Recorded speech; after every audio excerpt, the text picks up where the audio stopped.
नमस्कार दोस्तों, स्वागत है आपका आपके अपने चैनल लॉजिकली लीगल में।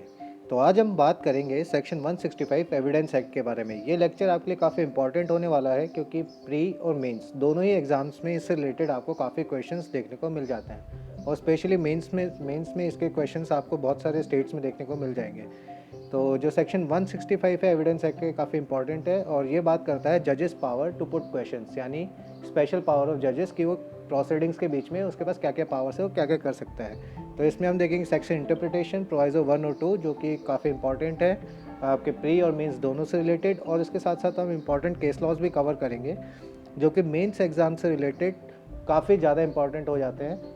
क्योंकि प्री में मैंने इसके कुछ इतने क्वेश्चंस देखे नहीं है केस लॉ से रिलेटेड, तो मेंस में आप इसको साइड करेंगे तो सही रहेगा। तो चलिए लेट्स बिगिन।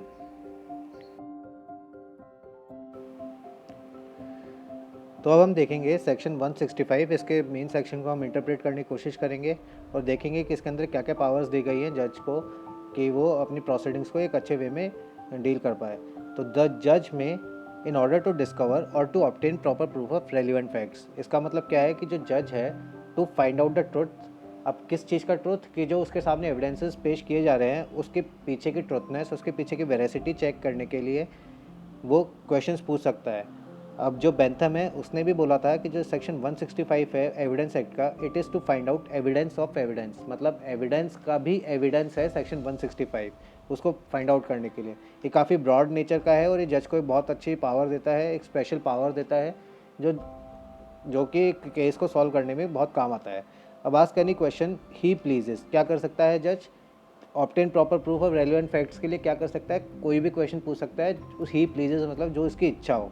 कौन पूछ सकता है? जज पूछ सकता है। क्या पूछ सकता है? Any question. अब वो एक लीडिंग क्वेश्चन भी हो सकता है। पार्टीज को याद रखिए लीडिंग क्वेश्चन पूछना अलाउ नहीं होता है, लेकिन जज को एक लीडिंग क्वेश्चन पूछना भी अलाउ होता है।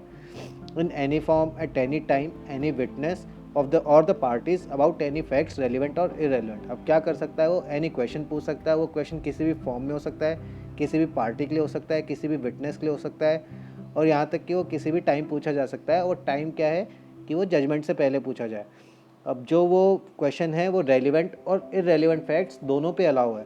पार्टी जो है वो सिर्फ रेलिवेंट फैक्ट्स के ऊपर बात कर सकती है, लेकिन जो जज के पास पावर है वो इरेलीवेंट फैक्ट्स के ऊपर बात करने की भी दी हुई है। तो आगे देखते हैं इसमें कि द ही में order the production of any document and thing. तो मतलब वो जो ऑर्डर, वो किसी डॉक्यूमेंट और थिंग को कोर्ट में प्रोड्यूस करने का ऑर्डर भी पास कर सकता है। तो साथ साथ में उसको क्वेश्चन के साथ साथ में एक और पावर दी हुई है कि वो प्रोडक्शन ऑफ डॉक्यूमेंट और थिंग करवा सके। और neither the party nor the agent shall be entitled, यानी रेस्ट्रिक्टिव अप्रोच है। किसके ऊपर रेस्ट्रिक्शन है? पार्टीज और उनके एजेंट के ऊपर। किस चीज़ का रेस्ट्रिक्शन है? Make any objection to any such question और ऑर्डर, यानी वो ऑब्जेक्शन नहीं कर सकते किसी भी क्वेश्चन का या फिर कोई भी ऐसा ऑर्डर जो जज ने पास किया है without the leave of the court. ना ही वो क्रॉस एग्जामिनेशन कर सकते हैं, किसमें? बिना कोर्ट की परमिशन के। यानी जज ने कोई क्वेश्चन पूछा तो फिर उसमें जो क्रॉस एग्जामिनेशन होगा वो भी वो नहीं कर सकते हैं। तो जो जज is allowed to ask any question, अब वो क्वेश्चन कैसा हो, रेलिवेंट या फिर इरेलीवेंट क्वेश्चन कैसा भी हो सकता है, किसी भी टाइम, जजमेंट से पहले, एनी टाइम हो गया। फिर उसके बाद में आता है एनी पार्टी या विटनेस, यानी किसी भी पार्टी से और किसी भी विटनेस से वो क्वेश्चन पूछ सकता है। और साथ साथ में वो कोई किसी भी डॉक्यूमेंट और थिंग के प्रोडक्शन का ऑर्डर भी पास कर सकता है। और जो पार्टी है वो ऑब्जेक्ट नहीं कर सकती ऐसे क्वेश्चंस का, या फिर जो ऑर्डर ऑफ प्रोडक्शन है उसके अगेंस्ट कोई ऑब्जेक्शन नहीं कर सकती। और यहाँ तक कि जो क्रॉस एग्जामिनेशन है उसके लिए भी जो करनी है अगर जज के क्वेश्चन पे, तो फिर उसको कोर्ट से परमिशन लेनी पड़ती है। तो अगर जज कोई क्वेश्चन पूछता है पार्टी से, तो जो पार्टी है वो right to cross examination lose कर देती है। अब आप ये याद रखिएगा कि जो क्रॉस एग्जामिनेशन होता है वो एक राइट होता है, लेकिन अगर 165 के अंदर क्वेश्चन पूछा जाता है तो वो राइट चला जाता है। तो सपोज करिए प्रोसिक्यूशन एविडेंस दिया, तो फिर उसमें चीफ होता है, क्रॉस होता है, री होता है। अब जज किसी भी स्टेज पे पूछ सकता है, यहाँ तक कि डिफेंस एविडेंस के टाइम पे भी वो पूछ सकता है, जजमेंट से पहले वो किसी भी वक्त पूछ सकता है। तो फिर अगर पूछा तो क्रॉस एग्जामिनेशन का राइट चला जाता है। तो इसमें अब अपन प्रोवाइजो 1 देख लेते हैं, वो तो था मेन सेक्शन। प्रोवाइजो 1 में क्या है? Judgment must be based upon facts declared by this act to be relevant and duly proved. अब मेन सेक्शन क्या कहता है? मेन सेक्शन जज को पावर देता है कि वो रेलिवेंट और इरेलीवेंट फैक्ट्स दोनों पे क्वेश्चन पूछ सकता है। अब इसका मतलब क्या ये है कि वो इरेलीवेंट फैक्ट्स पे क्वेश्चन पूछ सकता है तो क्या जजमेंट भी इरेलीवेंट फैक्ट्स पे दे? ऐसा नहीं हो सकता, कि वो जजमेंट रेलिवेंट फैक्ट्स पे नहीं दे सकता, उसको सिर्फ रेलिवेंट फैक्ट्स पे ही जजमेंट देना पड़ेगा, क्योंकि प्रोवाइजो 1 में जज के ऊपर एक रेस्ट्रिक्शन लगाया गया है कि वो रेलिवेंट फैक्ट्स के ऊपर ही जजमेंट दे सकता है, चाहे वो क्वेश्चन इररेलिवेंट फैक्ट्स के ऊपर पूछे। ठीक है, तो ये आप ये याद रखिएगा, ये था अपना प्रोवाइजो 1। और ये ऐसा किया गया है कि जज की जो आर्बिट्रेरीनेस है उसको हटाने के कारण ये प्रोवाइजो 1 डाला गया है। तो अब हम बात करेंगे प्रोवाइजो 2 के बारे में। तो प्रोवाइजो 2 काफ़ी इंपॉर्टेंट है एग्ज़ाम पॉइंट ऑफ व्यू से, तो आप सबसे एक गुजारिश है मेरी कि आप प्लीज़ इसको काफ़ी ध्यान से सुनिएगा, नहीं तो आपका कुछ मिस हो जाएगा, बहुत इंपॉर्टेंट चीज़ आपकी मिस ना हो जाए इसलिए। तो provided also that this section shall not authorise मतलब मैंडेटरी है जज के ऊपर कि वो क्या नहीं कर सकता, कंपेल विटनेस जो कि 121 से 131 के अंदर प्रिविलेज कम्युनिकेशन के अंदर प्रोटेक्टेड है। अब जो जज है वो क्वेश्चन नहीं पूछ सकता, 165 एविडेंस एक्ट का जो मेन सेक्शन है वो जज को एम्पावर करता है कुछ भी क्वेश्चन पूछने के लिए, लेकिन प्रोवाइजर 2 ये कहता है कि जो 121 से 131 के अंदर जो प्रिविलेज कम्युनिकेशंस हैं उनसे रिलेटेड जज क्वेश्चन नहीं पूछ सकता, और अगर पूछता भी है तो कंपेल नहीं कर सकता उसको आंसर करने के लिए। समझ गए आप कि प्रोवाइजर 2 के फर्स्ट पार्ट में क्या लिखा है कि वो 121 से 131 के अंदर जो कम्युनिकेशन प्रोटेक्टेड है उसको उससे रिलेटेड क्वेश्चन पूछता भी है तो वो कंपेल नहीं कर सकता किसी विटनेस को आंसर करने के लिए, किसी पार्टी को आंसर करने के लिए। फिर जो इसके सेकंड पार्ट में अगर देखते हैं अपन कि नॉर शेल द जज ask any question which it would be improper for any other person to ask under 148 और 149। अब सेक्शन 148 और section 149 of Indian evidence act के अंदर ये दे रखा है कि कुछ क्वेश्चंस ऐसे होते हैं जो इम्प्रॉपर माने गए हैं और वो किसी भी पार्टी को या किसी भी पर्सन को अलाउ नहीं होता कि वो कोर्ट में वैसे क्वेश्चन पूछें। तो वो इस सेम रेस्ट्रिक्शन जज के ऊपर लगाया गया कि 148 और 149 वाले क्वेश्चन वो उसके अंदर नहीं पूछ सकता।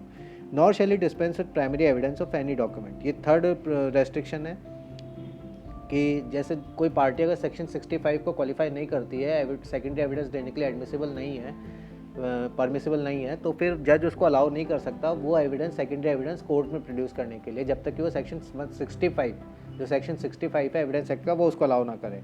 तो ये था प्रोवाइजो 2। अब इसमें अपन देख लेते हैं कि क्या क्या अपने इसमें एक्सेप्शंस दे रखे हैं। पहला एक्सेप्शन हो गया 121 से लेकर 131 जो कि प्रिविलेज कम्युनिकेशन के बारे में बात करता है। सेकंड एक्सेप्शन हो गया 148 से 149 जो कि इम्प्रॉपर क्वेश्चंस के ऊपर रेस्ट्रिक्शन लगाता है। और तीसरा हो गया सेकेंडरी एविडेंस कि जज सेकेंडरी एविडेंस अलाउ नहीं कर सकता, अगर सेक्शन 65 इसको अलाउ नहीं करता है तो आगे देखते हैं अगर अपन, तो फिर इसमें क्वेश्चन आता है कि can court ask any question any time between the proceedings. मतलब सेक्शन 165 जो है जज को एक अलाउ करता है क्वेश्चंस पूछने के लिए any time between any proceedings.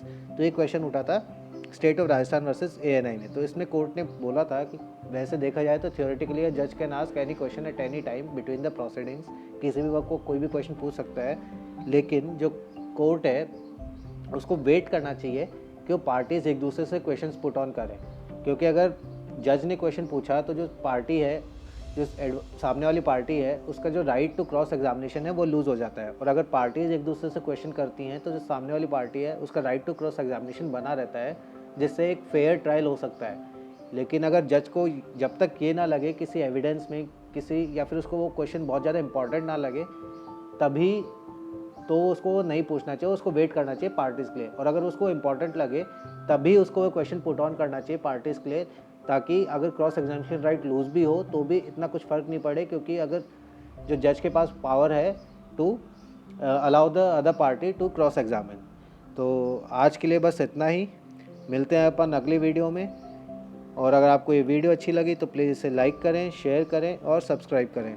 यार प्लीज़ यार आप लाइक शेयर और सब्सक्राइब जरूर कर दिया करिए, इससे मुझे काफ़ी मोटिवेशन मिलता है, और मुझे मोटिवेशन मिलेगा तो मैं आने वाले टाइम में आपके लिए और अच्छे लेक्चर्स और ज़्यादा conceptual lectures, exam oriented lectures मैं आपके लिए लाता रहूँगा। तो तब तक के लिए happy justicing, bye bye and take care.